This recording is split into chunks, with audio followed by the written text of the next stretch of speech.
IPS अधिकारी संजीव भट्ट का नाम तब सुर्खियों में आया जब उन्होंने 2002 के गुजरात दंगों के दौरान तत्कालीन मुख्यमंत्री नरेंद्र मोदी के खिलाफ गंभीर आरोप लगाए। भट्ट ने दावा किया कि 27 फरवरी 2002 को गोधरा कांड के बाद नरेंद्र मोदी ने पुलिस अधिकारियों की एक बैठक में निर्देश दिया था कि लोगों को अपना गुस्सा निकालने दिया जाए। इस आरोप ने गुजरात दंगों के दौरान पुलिस और प्रशासन की भूमिका को लेकर बहस छेड़ दी। सुप्रीम कोर्ट में दिए गए हल्फनामे में भट्ट ने बताया कि उस कथित बैठक में भाग लिया था, लेकिन उनकी इस गवाही को विशेष जांच दल एसआईटी और अदालतों ने नकार दिया। एसआईटी की रिपोर्ट में कहा गया कि भट्ट की गवाही प्रामाणिक नहीं थी और इसे राजनीतिक से प्रेरित बताया गया। इसके बाद भट्ट पर विभिन्न मामलों में कानूनी कार्रवाई शुरू हुई। 1990 के एक मामले में जिसमें हिरासत में एक व्यक्ति की मौत हुई थी, संजीव भट्ट को दोषी ठहराया गया और उन्होंने आजीवन कारावास की सजा सुनाई गई। इसके अलावा 1996 के एक मामले में उन्हें ड्रग्स रखने के झूठे आरोप में एक वकील को फंसाने के लिए 20 साल की सजा सुनाई गई। संजीव भट्ट ने हमेशा दावा किया कि उनके खिलाफ किए गए मुकदमे और सजा उनकी गवाही का परिणाम थे। उन्होंने इसे एक राजनीतिक बदले की कार्रवाई करार किया। भट्ट का कहना था कि 2002 के दंगों में उन्होंने जो खुलासे किए उससे नरेंद्र मोदी और उनकी सरकार असहज हो गई थी। हालांकि मोदी सरकार और उनके समर्थकों ने इन आरोपों को खारिज किया। कुछ रिपोर्ट्स में ये भी कहा गया कि भट्ट ने कांग्रेस नेताओं के साथ मिलकर मोदी को बदनाम करने की कोशिश की। जांच के दौरान ये आरोप लगाया गया कि भट्ट को कांग्रेस नेता अहमद पटेल से कथित तौर पर समर्थन और धन प्राप्त हुआ था। 7 दिसंबर 2024 को संजीव भट्ट को 1997 के एक पुलिस हिरासत में प्रताड़ना के मामले में बरी कर दिया गया। अदालत ने पाया कि अभियोजन पक्ष ये साबित करने में विफल रहा है कि भट्ट ने अपराध किया था। हालांकि अन्य मामलों में दोषी ठहराए जाने के कारण वे अभी भी राजकोट स्टेशन जेल में सजा काट रहे हैं। उनकी पत्नी श्वेता भट्ट उनके लिए न्याय की लड़ाई में अग्रणी रही हैं। श्वेता ने 2012 में नरेंद्र मोदी के खिलाफ गुजरात विधानसभा चुनाव लड़ा था। हालांकि वह चुनाव हार गई। उन्होंने ये चुनाव अपने पति को समर्थन और न्याय दिलाने के लिए लड़ा था। श्वेता भट्ट ने इसे केवल अपने परिवार की लड़ाई नहीं बल्कि लोकतंत्र की रक्षा की लड़ाई करार दिया। संजय भट्ट और नरेंद्र मोदी के बीच का ये संघर्ष केवल एक अधिकारी और सरकार के बीच की लड़ाई नहीं है। ये भारतीय लोकतंत्र, पुलिस की स्वतंत्रता और राजनीतिक दबाव के मुद्दों पर गहरी रोशनी डालता है। संजीव भट्ट के समर्थक उन्हें सच्चाई का योद्धा मानते हैं, जबकि आलोचक उन्हें राजनीतिक मोहरा कहते हैं। उनके मामलों ने कानून और न्याय की प्रणाली पर कई सवाल खड़े किए हैं। ये कहानी आज भी जीवित है और भारत के राजनीतिक इतिहास का एक महत्वपूर्ण अध्याय है जो बताता है कि सत्य की कीमत कितनी बड़ी हो सकती है। नमस्कार दोस्तों, आज हम आपको एक ऐसी महिला की कहानी सुनाने जा रहे हैं जिसमें अपने पति की सच्चाई और न्याय के लिए उसने प्रधानमंत्री नरेंद्र मोदी के खिलाफ लंबी लड़ाई लड़ी। ये कहानी है श्वेता भट्ट की, जो पूर्व आईपीएस अधिकारी संजीव भट्ट की पत्नी हैं। श्वेता भट्ट ने न सिर्फ अपने पति का साथ दिया बल्कि उन्होंने ये भी दिखाया कि अगर इरादे मजबूत हों तो कोई भी लड़ाई जीती जा सकती है।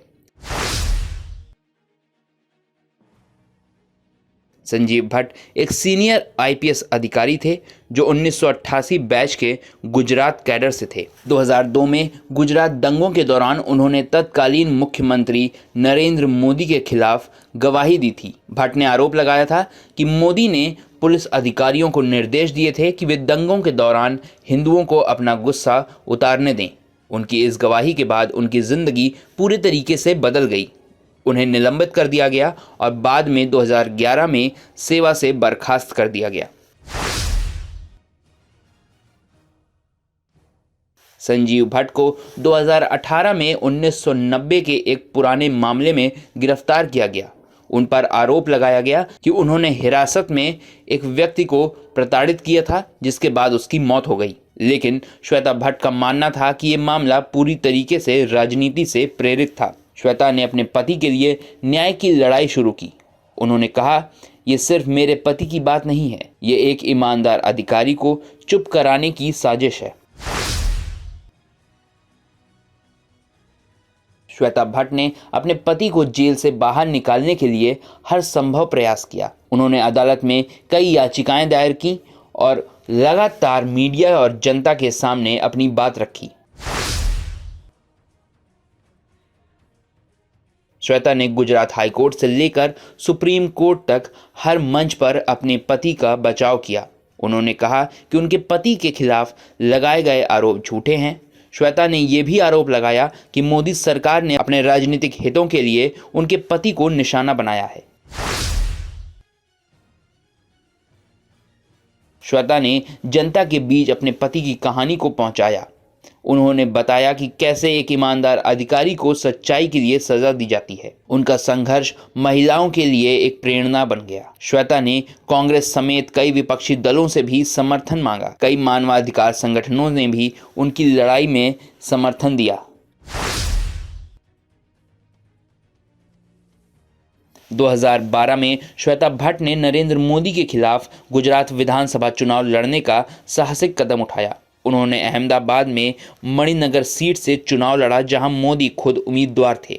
भले ही वे चुनाव हार गईं, लेकिन उन्होंने दिखा दिया कि वे हार मानने वालों में से नहीं हैं। चुनाव प्रचार के दौरान उन्होंने कहा कि ये चुनाव मेरे लिए हार जीत का मुद्दा नहीं है, ये मेरे पति की सच्चाई और न्याय के लिए है। श्वेता भट्ट न केवल एक पत्नी हैं, बल्कि एक मजबूत महिला भी हैं, जिन्होंने अपने परिवार के लिए हर संभव लड़ाई लड़ी है। अपने पति के जेल में होने के बावजूद श्वेता ने अपने बच्चों की परवरिश में कोई कमी नहीं होने दी। वो हर मंच पर अपनी बात रखने से नहीं डरी। उन्होंने कई बार कहा कि उनके पति की गिरफ्तारी सच्चाई को दबाने का प्रयास है। श्वेता भट्ट की लड़ाई ने यह साबित कर दिया कि सच्चाई को दबाया नहीं जा सकता। उन्होंने ये सुनिश्चित किया कि उनके पति की आवाज़ सुनी जाए। कई मानवाधिकार संगठनों और अंतर्राष्ट्रीय मीडिया ने भी इस मामले को उठाया। संजय जोशी, जो बीजेपी और आरएसएस के पुराने नेता हैं, का नाम भी इस मामले में चर्चा में रहा। आरएसएस का एक वर्ग मोदी और शाह की नीतियों से असंतुष्ट था। श्वेता की लड़ाई ने इन अंतर विरोधों को और उजागर किया। श्वेता भट्ट की ये लड़ाई हर उस व्यक्ति के लिए प्रेरणा है जो सच्चाई और न्याय के लिए खड़ा होना चाहता है। उन्होंने साबित कर दिया कि कोई भी ताकत सच्चाई को हमेशा के लिए दबा नहीं सकती। श्वेता भट्ट ने यह दिखा दिया कि एक महिला अपने परिवार और सच्चाई के लिए क्या क्या कर सकती है। उनकी कहानी हर उस महिला के लिए प्रेरणा है जो मुश्किल हालातों में भी हार नहीं मानती। उन्होंने नरेंद्र मोदी जैसे मजबूत नेता के खिलाफ अपनी लड़ाई लड़ी और अपनी बात दुनिया तक पहुंचाई। आज श्वेता भट्ट का नाम सच्चाई और साहस की मिसाल के रूप में लिया जाता है। उनकी लड़ाई ने यह साबित कर दिया कि लोकतंत्र में कोई भी सत्ता सच्चाई से बड़ी नहीं होती। और आप हमसे जुड़े रहने के लिए सब्सक्राइब करें YouTube पर, फॉलो करें Twitter पर और लाइक करें Facebook पर। और ज्यादा जानकारी के लिए आपको टाइप करना होगा सिर्फ न्यूज़ नशा।